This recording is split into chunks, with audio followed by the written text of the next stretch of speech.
Last 10 yearsలో Modi ప్రభుత్వం అధికారంలో ఉన్న పీరియడ్లో ఇండియాలో బాగా అభివృద్ధి అయినటువంటి రంగం సివిల్ ఏవియేషన్ రంగం, పౌర విమానయాన రంగం. అంటే విమానాల్లో ప్రయాణించే వారి సంఖ్య గణనీయంగా పెరిగింది. సో 147% గత 10 ఏళ్లలో 147% పెరిగింది. 147%. సో ఇంత భారీగా పెరగటానికి అనేక ఫ్యాక్టర్స్ దోహదం చేస్తున్నాయి. ఒకటి, రైజింగ్ ఇన్కమ్స్. భారతదేశంలో ఒక సెక్షన్ ఇన్కమ్స్ గణనీయంగా పెరుగుతున్నాయి. దేశంలో ఓవరాల్గా ఆదాయాల అసమానతలు ఉన్నప్పటికీ కూడా ఒక proportion of Indians, upper middle class, వీరి ఇన్కమ్స్ గణనీయంగా పెరిగి ట్రావెల్ వారికి ఎఫోర్డబుల్గా మారుతుంది. ఇప్పుడు ఒక తిరుపతి వెళ్ళాలంటే ఒక 4,000-5,000, వైజాగ్ వెళ్ళాలన్నా 5,000-6,000. సో 4-5 వేలలో అంటే ఒక కార్లో పోయి వచ్చడం కన్నా ఫ్లైట్లో పోయి వస్తే చీప్ అవుతుంది. సో ఈ సెక్షన్ ఎఫోర్డ్ చేయగలుగుతుంది. రెండవది, మన దేశంలో ఇప్పటికీ కూడా unrealised potential of first time flyers ఎక్కువ మంది, అంటే మొదటిసారి విమానం ఎక్కాల్సిన వాళ్ళు ఇంకా చాలామంది ఉన్నారు. ఎందుకంటే ఇండియాలో ఇప్పటికీ కూడా విమానయాన పెనట్రేషన్ కేవలం 10%. ఇంత పెరిగాక కూడా 147% పెరిగి మింట్ హిందుస్థాన్ టైమ్స్ వాళ్ళ బిజినెస్ డైలీ అంచనా ప్రకారం మార్చ్ 2023లో లెక్కలైతే 15 crore పీపుల్ ప్రయాణం చేశారు. ఇంత ప్రయాణం చేసినా కూడా స్టిల్ ఇట్ ఈస్ 10%. ఇండియాలో జీవితంలో కనీసం ఒక్కసారైనా విమానం ఎక్కినవారు. అందువల్ల వీళ్ళంతా కూడా ఎన్నడో ఒక రోజు విమానం ఎక్కుతూనే ఉంటారు. ఇదొక రెండవ కారణం. మూడవ కారణం, ఎయిర్పోర్ట్ల సంఖ్య గణనీయంగా పెరిగింది. ఆపరేషనల్ ఎయిర్పోర్ట్స్ అంటే ఏదో సింబల్గా కాకుండా పనిచేసే ఎయిర్పోర్ట్లు. మీరు ఈ 10 ఏళ్లలో ఈ పనిచేసే ఎయిర్పోర్ట్లు 70 నుంచి 140కి పెరిగాయి. 70 విమానాశ్రయాల నుంచి 140 విమానాశ్రయాలు అయ్యాయి. దీంతో పాటు ఫ్లీట్ కూడా పెరిగింది. అంటే ఎయిర్లైన్స్ సెక్టార్స్ ఆపరేట్ చేసే విమానాల సంఖ్య పెరిగింది, ఎయిర్లైన్స్ కంపెనీల సంఖ్య పెరిగింది, విమానాశ్రయాల సంఖ్య పెరిగింది. కేంద్ర ప్రభుత్వం ఉడాన్ లాంటి స్కీములు పెట్టి ఎఫోర్డబుల్ ఎయిర్ ట్రావెల్ అంటే ప్రైమ్ మినిస్టర్ మోడీ నినాదం, చెప్పలేసుకున్న వాళ్ళ హవాయి చెప్పలేసుకున్న వాళ్ళకు కూడా విమానంలో తిరగగలగాలి అనేది. సో ఇలా డొమెస్టిక్ సివిల్ ఏవియేషన్ సెక్టార్ గణనీయంగా పెరిగింది. అఫ్కోర్స్ ఇంటర్నేషనల్గా విమానాలు ఎక్కేవారి సంఖ్య కూడా విపరీతంగా పెరిగింది.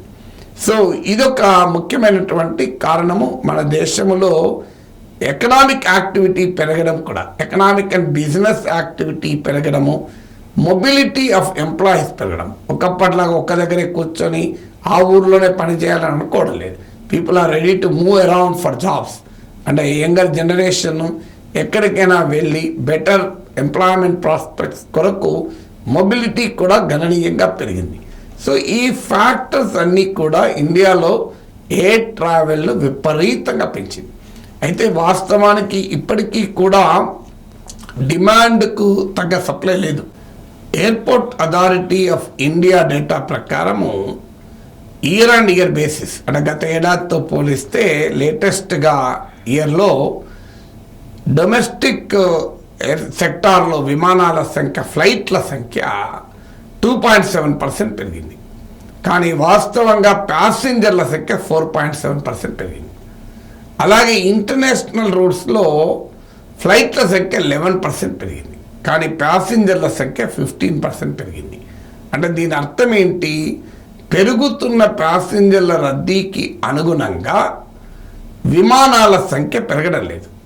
దానివల్ల ఏమవుతుందంటే కాంపిటేటివ్ ఫేర్స్ ఒక అడ్వాంటేజ్గా ఇండియాలో విమానాల్లో ప్రయాణం చేసే వారి సంఖ్య పెరగటానికి ఒక కారణం.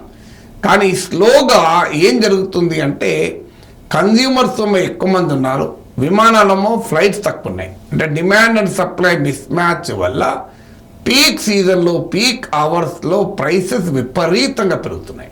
నేను గతంలో కూడా దీనిపైన ఒక వీడియో చేశాను. అనూహ్యమైనటువంటి రీతిలో రేట్లు పెరిగిపోతున్నాయి. ఇది ఈ సెక్టార్ ఇండస్ట్రీ భవిష్యత్తుకి ఒక ఛాలెంజ్గా మారిపోతుంది.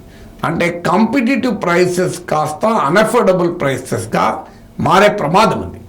అఫ్కోర్స్ దీనికి విమాన కంపెనీలు చేసేటువంటి జిమిక్స్ ఒక కారణమైతే ఏవియేషన్ టర్బైన్ ఫ్యూయల్ ATF ధరలు పెరిగిపోతున్నాయి, ఎయిర్పోర్ట్ ఛార్జ్ చేసే ప్రైసెస్ పెరిగిపోతున్నాయి, టాక్సెస్ పెరుగుతున్నాయి. ఇవన్నీ కారణాలు కావచ్చు.